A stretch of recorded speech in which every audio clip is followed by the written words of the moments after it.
여러분, 인생의 그림을 가지는 것이 얼마나 중요한가, 이런 얘기 우리가 많이 들으셨을 것입니다. 예전에 이런 주의 설교를 비전 설교 이렇게 했습니다. 그래서 비전을 좀 크게 가져라, 또 구체적으로 가져라, 그리고 그것을 위해서 구체적인 여러 가지의 삶의 목표를 가져라, 이런 설교 진짜 제가 많이 들었는데요. 여러분, 실제적으로 그 그림을 갖는 것이 심리학자들도 굉장히 중요하다고 생각하는 것이 동기부여가 되고, 그 동기에 따라서 우리의 삶이 디자인되기가 쉽기 때문에 그런 것을 이제 추천하기도 하죠. 그래서 그 대표적인 인물을 뽑으면 바로 이 사람을 제일 많이 뽑죠. 보여주시죠. 아시겠지만 이제 제이씨 펜입니다. 이게 줄여서 제이씨 펜이고 제임스 캐시 펜인데, 이름에 캐시가 있죠. 돈을 많이 버신 분입니다. 이분이 뭐냐면, 제가 미국에 갔을 때도 이제 여러 이 백화점들이 있는데 메이즈도 있겠지만 이 제이씨펜은 되게 역사를 자랑하는 굉장히 중요한 이 전국 유통망이라고 할 수 있습니다. 그래서 이분이 1875년에서 1971년째 꽤 오래 사신 분인데, 이분의 인생 속에서 이분이 이루어놓은 업적을 한마디로 표현하려면 미국 유통업계의 혁명을 이뤘다, 이렇게 할 수 있습니다. 그 전까지는 이제 구멍밖에 없었고, 그리고 비싸게 팔고 이런 것을 좋은 품질을 좋은 가격에 파는 이런 일들이 이분으로부터 시작했다고 해도 과언이 아닙니다. 근데 이분은 어떻게 이런 일을 이뤘고, 이런 인생 역정이 어떻게 그 후에 변화가 왔을까? 맨 처음에 이분이 태어난 곳은 여기인데요. 보여주시죠? 목사님 아들이었습니다. 그리고 자식도 많았어요. 그래서 그 자식이 많은 중에서 좀 똑똑했던 것 같아요. 그리고 목사님이랑 또 철저하고 엄격하게 신앙교육을 시켰던 것 같습니다. 그래서 이분이 나는 변호사가 돼서 좀 법률적으로 좀 도움이 되는 사람이 되고 싶다, 이러면서 맨 처음에는 그렇게 상급 학교를 바라면서 공부를 했다고 합니다. 그런데 이런 계획이 완전히 흩어지고 바뀌어진 게 그의 아버지가 갑자기 돌아가시고 난 후였어요. 돌아가시고 난 후에 어떤 일이 일어났느냐, 생계를 할 사람이 없는 겁니다. 그러면서 이제 제이씨펜이 이분이 갑자기 전체 가족의 생계를 맡아야 되는 그런 상황에 이르렀습니다. 그때 이분의 인생 그림이 한번 또 변하기 시작하는데, 어떻게든 돈을 많이 벌어서 가족을 부양을 해야 된다. 그리고 나는 그냥 돈을 벌 때 그냥 벌진 않고 많이 벌겠다고 생각을 했습니다. 그런데 아버지로부터 신앙교육을 받았으니까 도둑질을 할 수 없잖아요. 그래서 어떻게 하면 돈을 많이 벌면서 좋게 벌 수 있을까 생각하다가 이분이 생각해낸 게 있는데, 그것이 뭐냐면 성경 마태복음에 나오는 골든 룰입니다. 뭐냐면 대접받고자 하는 자들은 그대로 대접하라는 것이죠. 그러면은 사람들에게 대접을 잘하면 나도 대접을 받는다는 것인데, 사람들이 어떻게 대접을 받고 싶어 할까 고민을 했습니다. 그러면서 아까 말씀드렸듯이 좋은 제품을 좋은 가격에 팔면 나는 그 사람들을 대접하는 것이고, 그럼 그런 것을 통해서 사람들의 생각과 또한 사람들의 구입이 모이면 나는 부자가 되는 거 아니냐. 철저하게 자기 생각엔 이 계산을 가지고 그림을 가지고 오픈한 것이 바로 이곳입니다. 제이씨펜이 1호점을 열게 됐죠. 그래서 여기저기 발로 뛰어서 좋은 가격에 좋은 품질의 제품들을 내왔고, 드디어 이런 것들이 나중에 사업이 번창해져서 1924년에 총 500개의 제이씨펜이라는 가게가 열리게 됩니다. 금방 선장을 했죠. 그리고 나서는 완전히 승승장구를 해서 이것이 이제 최고가 되는 게 1929년에 전국 매장이, 어마어마한 매장이 1,400개가 됩니다. 정말 자기 말대로 인생의 그림, 부자가 되는 그림, 정직하게 벌어서 부자가 되고 가족도 부양하고 나고 잘 되는 그런 그림을 이 사람이 이제 완성한 것입니다. 그러면서 이 사람의 꿈이 이제 다 이루어진 거라고 생각을 했는데, 그 다음에 큰 문제가 생기기 시작합니다. 보여주실까요? 바로 미국의 대공황이 왔습니다. 이 미국 대공황은 왜 왔느냐? 여러 가지의 분석이 있지만 제가 아는 최고의 분석은 이게 결국은 제1차 세계대전, 2차 세계대전 그 사이에 있었던 대량 생산과 대량 구매 때문이라고 얘기합니다. 1차 대전 때 아무래도 전쟁 물자가 많이 소비가 되니까 그것을 아마 미국에서 거의 다 제공을 했던 것 같아요. 그런데 전쟁이 끝나죠? 더 이상 제품은 만들어놨는데 쓸 사람이 없죠. 그러면은 돈이 안 돌죠? 그러면은 직업이 없어지죠? 그러면서 여기저기서 파산하는 업체와 그리고 극단적인 선택을 하는 사람들이 늘어나게 됩니다. 이러한 경제 한풍이 몰아쳤을 때 제시페네는 어떻게 견뎠을까? 그도 똑같이 거의 파산 직전까지 몰리게 됩니다. 그래서 부도가 나기도 하고요. 그것을 겨우 메우기도 하고요. 이때 죽기 살기로 어떻게든 버티려고 했었었는데 이 전기를 보면은 정말 심리적으로 힘이 들어서 우울증을 심하게 앓았던 것 같습니다. 페니도 우울증을 앓았는데 그의 아내가 더 힘들게 우울증을 앓아서 거의 죽을 병 같은 것을 이제 경험했다고 합니다. 그때 페니가 이러한 어려움을 겪으면서 생각한 것이 있었어요. 이게 뭐냐? 그 다음 사진을 보여주시겠어요? 어느 날 이제 찬송을 부르고 교회를 갔다가 하나님이 너희의 삶을 인도해 주신다는, 아니요, 그 앞에요. 그 이야기를 보면서 마음속에 이런 결정을 했어요. 야, 내가 삶을 잘못 살았다. 나의 주인은 내가 아니었구나. 내 삶의 주인은 누구예요? 하나님. 그래서 내 삶을 이젠 주님의 청지기로 살아야 되는구나. 이 부도 모든 것도. 그러면서 이때부터 그림이 완전히 바뀌기 시작했는데 어떻게 바뀌게 되느냐? 그냥 정직하게 벌어서 많이 부자가 되는 게 아니라 정직하게 벌고 부자가 된 것을 주님을 위해서 나누자로 바뀌게 되었어요.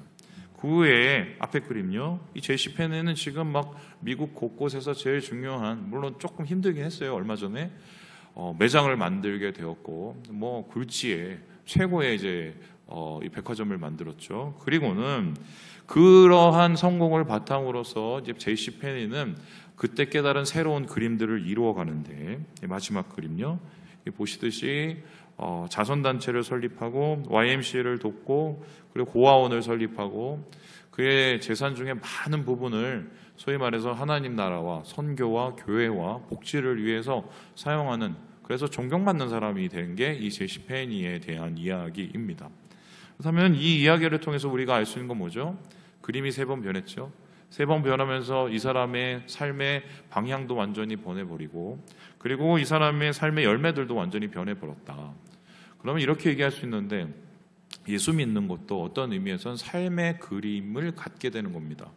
이전의 삶의 그림이 단순히 잘 사는 것 아니면 우리 가족 행복하게 사는 것에서 끝났다면, 예수를 믿는다면, 예수를 신앙하고 우리가 주님 안에서 그리스도인이 된다면 우리가 당연히 가져야 될 공통의 그림이 존재한다. 저는 이렇게 생각하는데요. 오늘 말씀이 바로 거기에 대한 말씀입니다. 모든 신자들이, 모든 그리스도인들이 최후에 품어야 될 마지막의 인생의 그림은 무엇일까? 여기에 대해서 성경은 이렇게 얘기합니다. 우리 21장 10절에서 11절의 말씀을 같이 한번 읽어보도록 하겠습니다. 시작.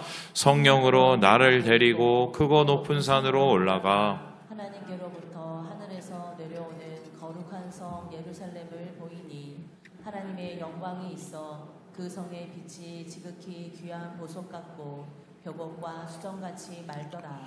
요한을 가리켜서 교회에게 메시지를 변하면서 앞으로 있을 환란에 대한 얘기를 합니다. 심판에 대한 얘기들 합니다. 그런데 그게 끝이 아니었습니다.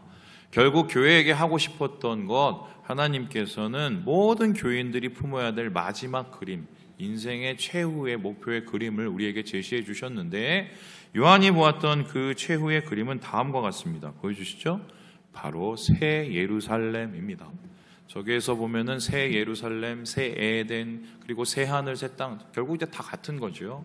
하나님께서는 이 땅의 끝에 모든 것을 심판하시고 새롭게 세워질 하나님의 나라를 디자인해서 그것을 요한에게 보여주십니다. 이것은 단순히 요한만 볼 수 있는 것이 아니라 요한을 통해 7교회에 있는 모든 성도들이 봐야 되는 그림이고, 그들이 환난과 어려움 속에서도 그것을 이길 수 있는 힘이 되어야 될 그림입니다. 그리고 오늘날 우리가 그 신앙을 받은 후에로서도 우리가 왜 예수를 믿어야 되느냐? 단순히 예전에는 예수 믿고 잘 살면 끝이라고 생각을 했는데 그 끝을 우리가 보고 있죠? 예수 믿고 교회가 부자가 됐더니 타락을 하기 시작하지 않습니까? 그거는 제대로 된 그림을 갖지 못한 겁니다. 하나님께서 결국 우리 모두 한 사람 한 사람에게 갖기 원하시는, 우리 한국교회가 갖기 원하시는 제대로 된 그림은 새 예루살렘의 그림, 바로 새하늘 새 땅의 그림, 하나님께서 이루실 이 땅의 마지막 그 나라에 대한 그림이다. 이렇게 얘기할 수가 있겠습니다. 우리가 살펴보는 이 요한계시록의 마지막 부분은 바로 그 모든 신자들이 품어야 될 새 예루살렘에 대해서 자세하게 다루고 있는데, 오늘 본문을 살펴보니 그 새 예루살렘은 크게 세 가지의 특징들이 돋보입니다. 자, 그렇다면은 새 예루살렘 어떻게 다룰까요? 우리는 이 그림을 어떻게 해석을 해야 될까요? 우리 한번 알아보도록 하죠. 첫 번째, 같이 한번 읽어보도록 하겠습니다. 시작! 성전이 없다. 새 예루살렘의 특징이 뭐냐면 성전, 하나님이 계시는 거룩한 전이 없어요. 이게 무슨 소린가? 우리 함께 22절의 말씀을 같이 한번 읽어봅니다. 시작! 성 안에서 내가 성전을 보지 못하였으니 이는 주 하나님 곧 전능하신 이와 및 어린 양이 그 성전이심이라. 성전이 없는데 성전이 있답니다. 뭐죠? 바로 성전이 필요가 없게 됩니다. 왜냐하면 바로 하나님과 그의 아들이신 예수님이 바로 거기에 계시기 때문에, 하나님의 임재가 아주 직접적으로 일어나기 때문에 더 이상은 하나님의 전이 필요 없다고 이야기를 합니다. 여러분, 성경의 역사를 보면 결국 이 성전의 변화라고 얘기할 수 있습니다. 한번 맨 처음에 살펴보죠. 맨 처음에 에덴이 있었습니다. 그 에덴에서 이스라엘 백성이 있기 전에 아담과 하와는 하나님하고 그냥 같이 놀았습니다. 거기 성전이 없었어요. 그냥 하나님이 계시는 곳이 아담과 하와가 살던 곳이었습니다. 그러나 죄짓고 범죄하고 타락해서 어떻게 합니까? 에덴에서 쫓겨난 아담과 하와 그의 후예들은 이제 하나님을 만나기 위해서 제단을 쌓아야 됐습니다. 아브라함이 하나님을 만난 것도 제단을 통해서고, 노아가 하나님 앞에 다시 약속을 한 것도 제단을 통해서였습니다. 그 제단에서 어린 양을 태워드리면서 하나님을 만나드렸죠. 만나는 것이 바로 그곳이었죠.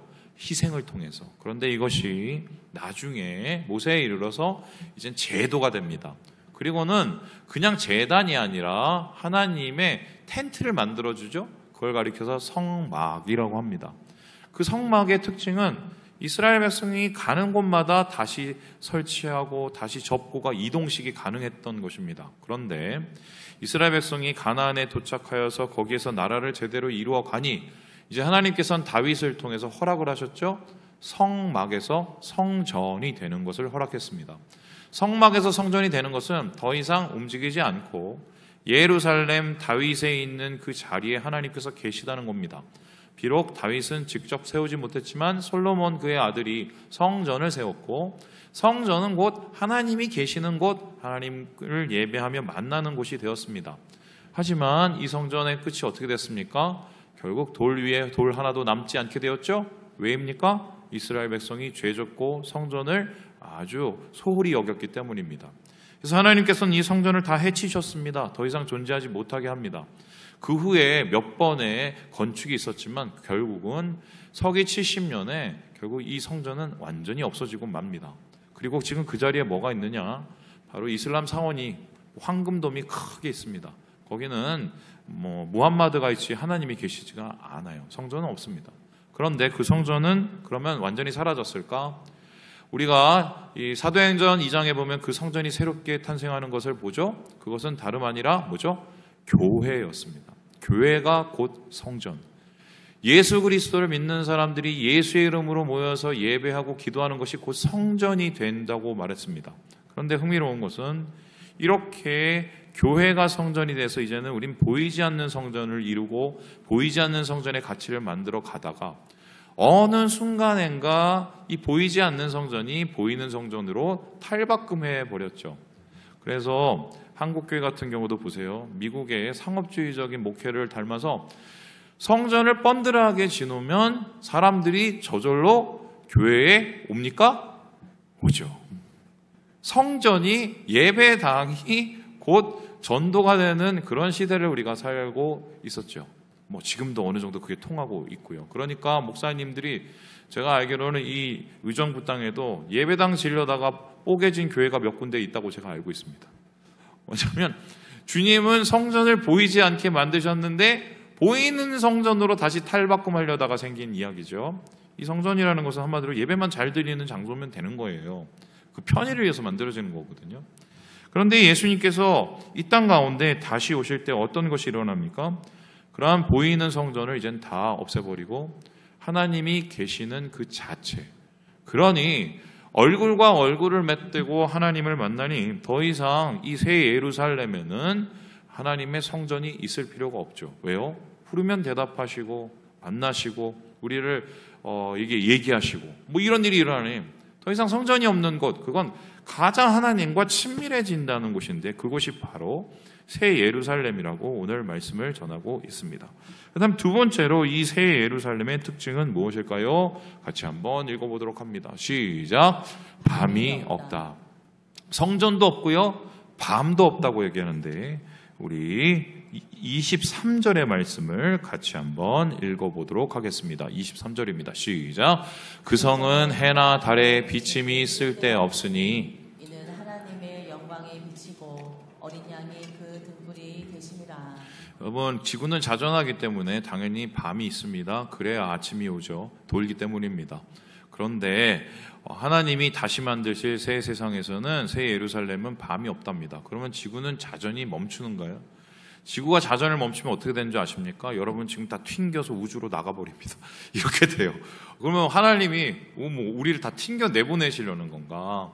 여기에는 비밀이 한 가지가 있는데요. 이 그림을 보면 이해가 됩니다. 1613년에 그린 이 보르히트의 작품인데 이곳에 보면은 왜 밤이 없는지 정확하게 보입니다. 왜 밤이 없어요?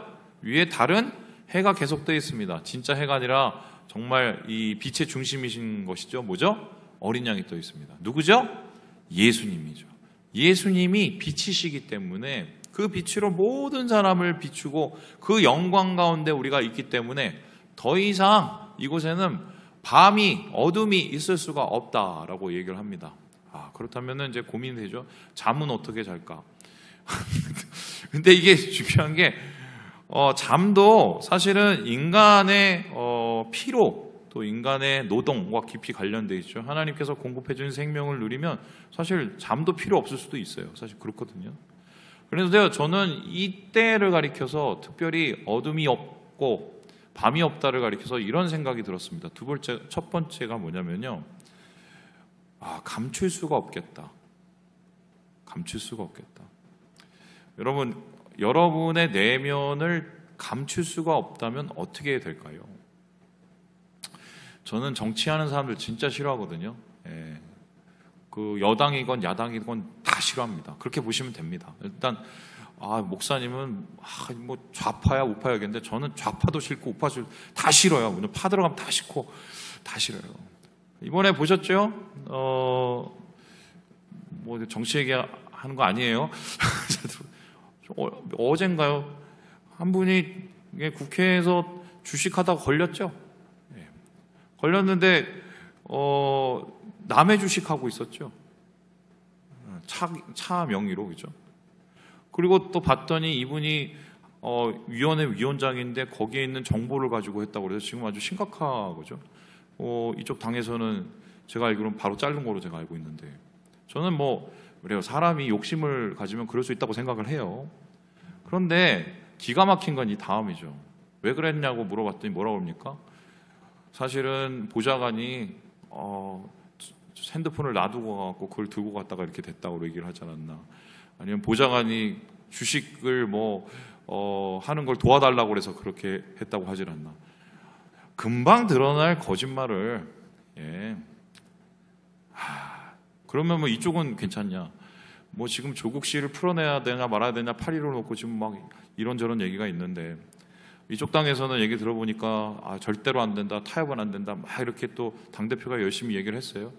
근데 여러분 어떻게 된지 아시죠? 그리고 나서는 뒤로 우리 애들은 풀어줘 이러면서 소위 말해서 딜을 걸었습니다. 다 드러날 거를 정말 눈앞에서 거짓말은 세상. 정치인들은 결국 국민들을 닮아 있거든요. 이 소리는 뭐냐면은 이 세상은 거짓말을 해야 잘 되는 세상이에요. 그래서 거짓말 안 하는 사람이 피해보는 세상입니다. 나도 모르게 어느새 거짓말을 배우고 가고 있는 세상이다. 저는 진짜 막 분노가 일어나요. 이런 거 진짜. 예수 믿는 사람도 마찬가지죠. 나도 모르게 어느새 목사님들 제가 충격을 받은 것 중에 하나가 여자 문제 있으신 목사님들 우리나라에 꽤 있지 않았습니까? 그런데 신기한 게요. 그 중에 죄송합니다, 회개합니다, 변하겠습니다 이렇게 말한 분 한 분이라도 보신 적 있어요? 저 못 봤어요. 제가 그 피해자예요. 어렸을 때 제가 다니던 모교회가 그렇게 해서 깨졌거든요. 맨 처음엔 안 그런 거 같이 잘못했다고 얘기하더니 뒤에 가서는 딴소리 하기 시작하시더라고요. 그런데 우리의 모태인, 신앙 모태인 미국에서는 실제적으로 어떤 일이 있었었냐면은 한 목사님이 굉장히 유명한 장래가 촉망되는 목사님이 비서하고 좀 그런 일이 생겼어요. 그리고는 어떻게 됐느냐, 사람들이 그걸 다 알아버렸습니다. 그때 이 목사님이 무릎 꿇고 회개를 하고 제가 잘못했다고 다 고백을 하고 목회를 그만뒀어요. 정직하게 그래도 마무리를 해서 감사한 거죠, 그나마. 그랬더니 어떤 일이 일어났느냐, 교인들이 이 목사님을 다시 찾아왔어요. 그리고 어떻게 했느냐, 목사님, 우리는 목사님을 기다려줄 테니 치료받고 오시라고. 그래서 한 1년에서 2년 동안의 치료 기간을 받고요. 그리고 이분이 정말 뼛속까지 회개를 하고요. 그리고 다시 교회로 돌아왔는데, 자, 질문. 교회에서 받아줬을까요? 안 받아줬을까요? 받아줍니다. 그래서 낸 책이 영적 성장과 내면 질서라는 아주 어마어마한 책을 냈어요. 정직의 능력이죠. 저는 예수님이 오시면 이것만큼은 확실해진다. 더 이상 감출 게 없다. 목사님, 감출 게 없으면 부끄러워서 어떡합니까? 지금은 감추면 안 부끄러워집니까? 부족한 대로 하나님 앞에 은혜를 구하면서 사는 게 우리 인생인데, 하나님께서 밤이 없는 그때 빛으로 비추시면 가릴 게 없어져요. 가릴 게. 그게 바로 천국이에요.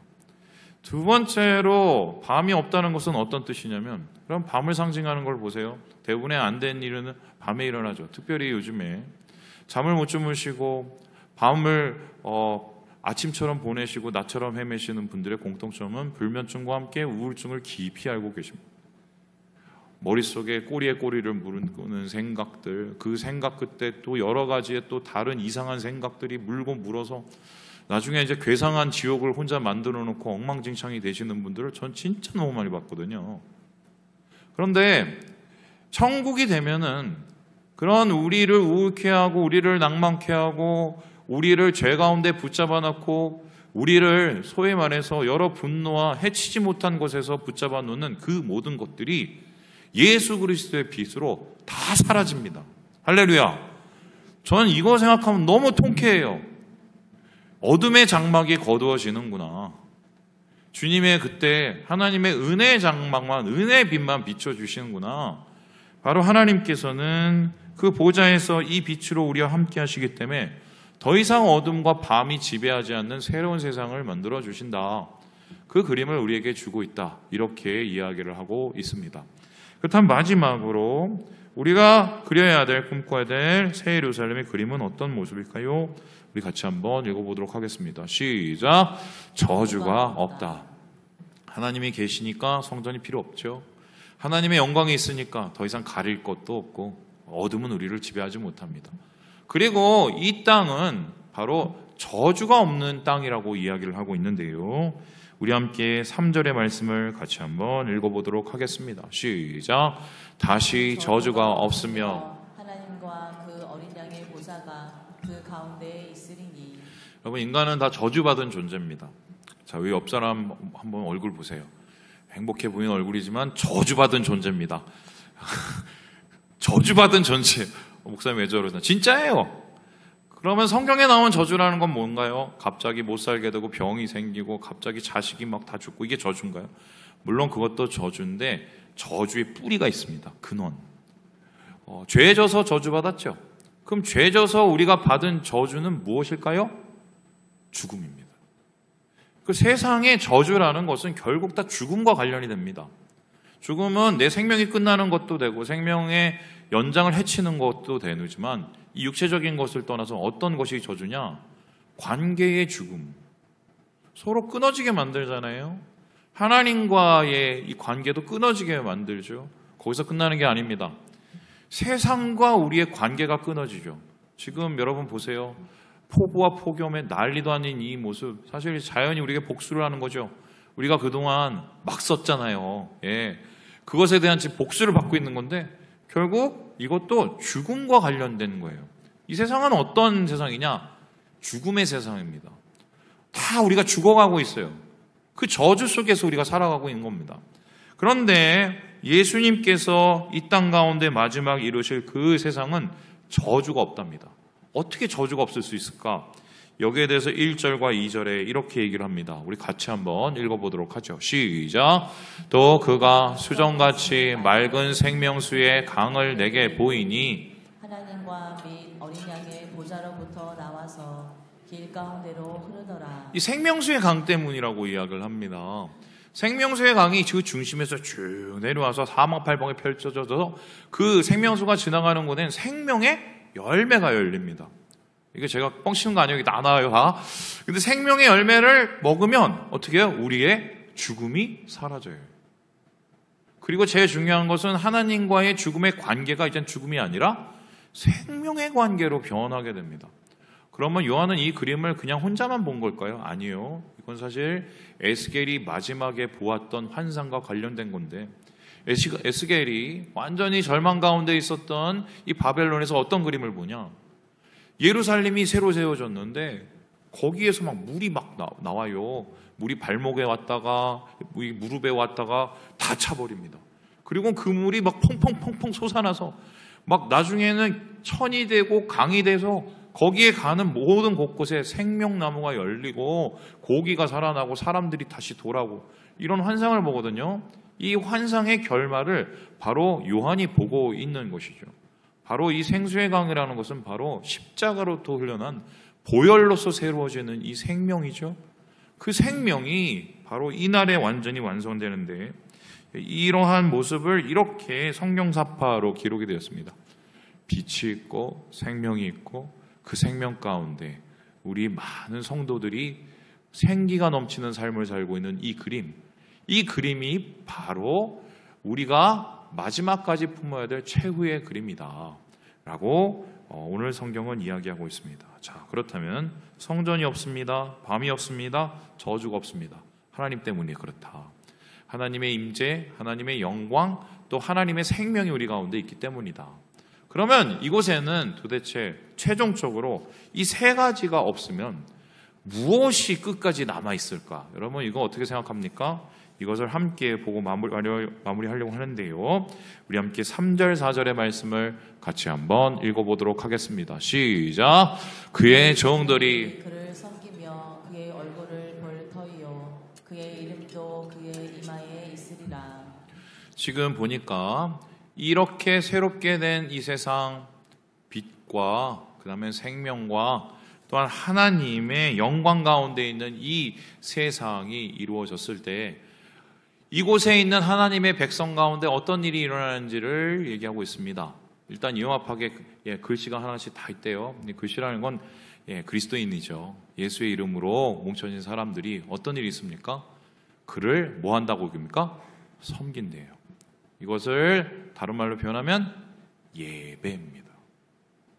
그래서 하나님이 만드신 새로운 세상은요, 바로 하나님이 계신 그 임재의 자리에서 하나님의 영광을 바라보면서 생명 가운데 주를 예배하는 일이 일어나는 것입니다. 어떻게 예배만 계속 드리냐? 그게 아니라 하나님을 만나고 그 안에서 기뻐하는 일들, 너무 감동적으로 기뻐하는 일들이 끊임없이 이어진다는 이야기입니다. 자, 그러면 질문 하나 하고 마치도록 하죠. 그날에 우리가 그 예배 가운데 그 최종적인 그림을 완성을 할 텐데, 그러면 그때 드리는 예배와 오늘 드리는 예배는 어떤 관계가 있을까요? 오늘 주일날도 예배 드리죠. 새벽 설교 제가 또 새벽에 예배 드리죠. 또 수요일도 예배인데 이 예배하고 그때 예배하고 무엇이 같고 무엇이 다를까? 여기에 대해서 존 메가더 목사님이 이렇게 이야기를 하는데 같이 한번 읽고 마무리를 해보도록 하죠. 시작. 교회는 사람들이 모이는 벽돌과 시멘트 건물이 아니다. 하나님이 거하시는 하나님의 사람들이 바로 교회다. 교회 안에서 즉 하나님의 백성들 사이에서 드리는 우리의 예배는 천국의 예배에 가장 가깝다. 우리가 넘치는 찬양과 늘 감사하는 마음으로 살아갈 때 예배는 완전해진다. 그것을 위해 우리가 구원받은 것이다. 그러니까 한마디로 표현하면 지금 우리가 드리는 예배는 천국 예배의 예행 연습이기도 하고요. 천국 예배의 미리 보기라고 할 수 있습니다. 그렇다면 우리가 예배를 드릴 때 어떤 마음으로 들어야 되느냐? 옛날에 좋은 얘기인지 잘 모르겠는데요. 한 집사님이 계셨는데 이분이 어렵게 살아갖고 참 죽기 살기로 돈을 모으신 분이에요. 왜냐면 가난이 죽기보다 싫은 분인데 그냥 진짜 제가 볼 때는 잠도 안 자고 진짜 아침부터 저녁까지 일하시는 분입니다. 이분이 일을 하는데 어느 날 제가 물어봤어요. 집사님 그렇게 죽도록 일을 하면은 몸이 나답니까? 그리고 그거 해갖고 결국 누구 좋은 짓 시키려고 그러세요? 제가 얘기를 하거든요. 그런데 자기는 감당하기 너무 좋대. 감당이 너무 좋대. 사람이 그럴 수 있을까요? 제가 진짜 어느 날 궁금해서 솔직하게 물어봤어요. 집사님 너무 힘들면 어떻게 그걸 견뎌내세요? 너무 힘들면 어떻게 견뎌내세요? 그러면 회사 직장 막 이렇게 하다가 너무 힘들 때가 있을 거 아니에요. 그죠? 열심히 뭔가를 그랬더니 그분이 되게 의외의 얘기를 해주셨습니다. 자, 질문. 그분이 막 일을 죽도록 하는데 어떻게 그거 힘들고 어려우면 그걸 견뎌낼까요? 자식들이 예, 엄마 너무 고마워요. 엄마 때문에 이렇게 살았어요. 엄마가 남겨준 이 돈이 내 평생에 가장 행복한 일이에요. 이랬을까요? 해봐서 아시잖아요. 몰라요. 자기가 번 게 아니니까. 제가 이걸 얘기하기도 참 쑥스러운데 통장 보시고 위로를 받는데 통장을 보고 위로를 받는데요. 모이는 족족 물론 살림살이 하다가 그거 다 뺐겠죠? 빼고 모이는 족족 다 어디다 갖다 놔요? 은행에다 갖다 놔요. 그러면은 은행 숫자가 맨날 달라질 거 아니에요. 또 이자도 붙고 막 이러겠죠. 막 힘들면 통장을 본대요. 참 한쪽으로는 웃기면서 한쪽으로는 좀 슬프기도 하고 하여튼 좀 그랬습니다. 또 이해가 되기도 하고 통장 보면서도 그 어려움을 이겨냈는데 우리는 여기에서 천국을 미리 바라보고 사실 이거 다 쌓아놓고 있는 거잖아요. 그날의 예배를 위해서. 물론 X가 있는 건 아니에요. 점점 가까이 오죠. 저 높은 곳을 향하여 가까이 오는 그 나라. 사실 우리가 예배를 드린다는 것은 그 나라의 그림을 다시 계속 보는 거예요. 힘들고 어려움 와서 또 보고 또 내 마음에 힘든 괴로움이 오면 또 보고 죽을 일이 있으면 또 보고 그게 바로 예배입니다. 그래서 예배가 소망이고 희망이요. 우리의 삶의 최종적인 가장 중요한 가치라고 저는 얘기하고 싶거든요. 말씀을 마칩니다. 우리 사랑하는 여러분, 예배는 바로 천국입니다. 예수 믿는 사람은 예배로 삽니다. 마지막 그 나라의 그림을 마음에 품으시면서 예배하며 주님 안에서 소망으로 위로로 다시 일어서시는 우리 모든 형제 자매들 되시길 주님의 이름으로 축원합니다.